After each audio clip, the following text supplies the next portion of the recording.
Pembahasan Raperda tentang pengembangan kota layak anak maksimal dilakukan hanya 3 bulan. Walaupun begitu, dalam melakukan penyelesaian hingga disahkan melalui rapat paripurna, kadang akan dilakukan secara terburu-buru, tetapi harus dibahas secara cermat dan detail, hingga menghasilkan peraturan daerah yang terbaik dalam penerapan nanti.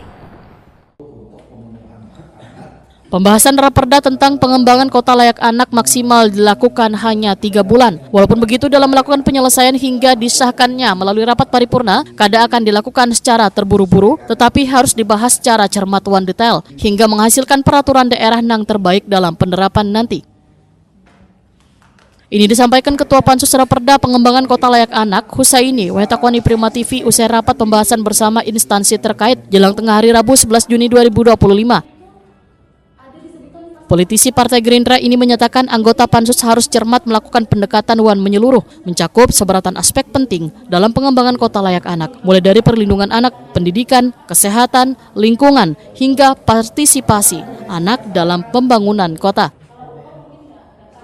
Dalam proses pembahasan, anggota Pansus akan menggandeng sabaratan pihak yang memiliki komitmen terhadap perlindungan dan pengembangan anak untuk menghasilkan peraturan daerah yang komprehensif dan aplikatif. Husaini berharap Raperda ini akan menjadi kekuatan hukum dalam mengarahkan kebijakan pembangunan yang berpihak kepada anak.